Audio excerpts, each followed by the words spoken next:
दोस्तों हाल ही में भारत ने जापान को पीछे छोड़ते हुए ऑटोमोबाइल इंडस्ट्री के मामले में विश्व में तीसरा पायदान हासिल कर लिया था, जिसके तहत अब भारत के सामने सिर्फ अमेरिका और चीन ही खड़े हैं। ऐसे में अगर भारत ऑटोमोबाइल इंडस्ट्री में और भी तेजी से आगे बढ़ना चाहता है तो उसके लिए भारत को इलेक्ट्रिक व्हीकल के इकोसिस्टम को भारत में विकसित करना ही होगा, जिसमें अब तक की सबसे बड़ी चुनौती थी लिथियम रिजर्व। भारत के पास ऐसी तकनीक और क्षमता तो मौजूद है जिससे वो भरोसेमंद इलेक्ट्रिक व्हीकल बना सके, लेकिन भारत के पास इन्हें बनाने लायक लिथियम रिजल्ट की कोई भरोसेमंद सप्लाई मौजूद नहीं थी, जिसकी वजह से देश के अंदर मौजूद इंडस्ट्री इस सेक्टर में ज़्यादा निवेश करने में घबरा रहे थे। अब ये चिंता पूरी तरह से दूर हो चुकी है, क्योंकि जूलॉजिकल सर्वे ऑफ इंडिया की तरफ से सामने आई एक नई जानकारी ने देश में खुशी की लहर दौड़ा दी है।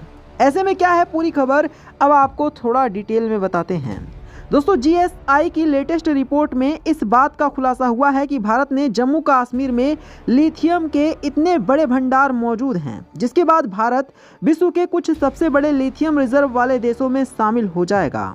आपको ये बात जानकर हैरानी होगी कि भारत के पास लिथियम के इतने भंडार हैं कि इसने चीन को भी पीछे छोड़ दिया है, और वो भी किसी छोटे मोटे आंकड़े से नहीं, बल्कि भारत और चीन के बीच में 2 गुना से भी ज़्यादा का अंतर है। जीएसआई की इस खोज में इस बात का पता चला है कि जम्मू कश्मीर में 5.9 मिलियन टन लिथियम रिजर्व मौजूद है, यानी भारत के पास लगभग 60 लाख टन लिथियम के भंडार मौजूद हैं, जो इतना बड़ा आंकड़ा है कि इससे भारत की लिथियम की ज़रूरत आसानी से पूरी की जा सकती है। यानी कि भारत का सिर्फ एक ही राज्य पूरे देश की लिथियम ज़रूरत को पूरा कर सकता है।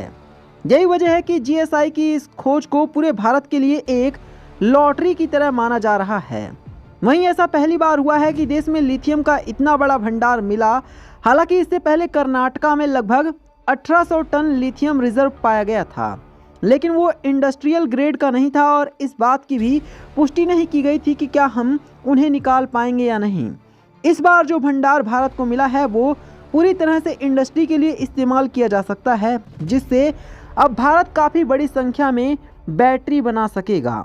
आज के समय में देखा जाए तो लिथियम बैटरी अपने आप में ही इतनी बड़ी इंडस्ट्री है जिसका निर्यात करके भारत कई अरब डॉलर की कमाई भी कर सकता है। ऊपर से देश के अंदर जिस तरह के इलेक्ट्रिक व्हीकल की डिमांड बढ़ रही है, उन्हें पूरी करने के लिए ये रिजर्व काफ़ी महत्वपूर्ण साबित होंगे, क्योंकि इसके बाद भारत काफ़ी बड़ी संख्या में इलेक्ट्रिकल व्हीकल भी बना सकेगा। साथ ही अब लिथियम भारत का ही होगा, इसलिए हमारे देश में बिकने वाले इलेक्ट्रिकल व्हीकल भी काफ़ी सस्ते होंगे। पहले परेशानी ये थी कि अगर कोई इलेक्ट्रिक स्कूटी 1.5 लाख की आती है तो उतनी ही कीमत में आपको एक अच्छी पेट्रोल बाइक मिल जाती है, यानी कि बराबर कीमत पर आपको पेट्रोल इंजन की ताकत और भरोसेमंद इंफ्रास्ट्रक्चर का सपोर्ट मिल रहा है, जिसकी वजह से ज़्यादातर लोग पेट्रोल बाइक खरीदते हैं। लेकिन अब इलेक्ट्रिक व्हीकल में लगने वाला सबसे महत्वपूर्ण और महंगा इंस्ट्रूमेंट यानी कि बैटरी भारत में ही बनाई जाएगी, वो भी भारत में निकाले गए लिथियम से ही। इसलिए अब इनकी कीमत काफ़ी कम हो सकती है, जिसकी वजह से भारत अब इलेक्ट्रिक व्हीकल के क्षेत्र में भी काफ़ी तेज़ी से विकसित हो पाएगा, क्योंकि जम्मू कश्मीर में हुई इस खोज ने भारत की सभी परेशानियों को हल कर दिया है। पर अब भारत का इलेक्ट्रिक व्हीकल सेगमेंट काफ़ी तेज़ी से विकसित होने वाला है। तो दोस्तों ऐसे में इस खबर के बारे में आपकी क्या राय है, हमें कमेंट करके ज़रूर बताना। साथ ही वीडियो को लाइक करके शेयर करना और चैनल को सब्सक्राइब करना।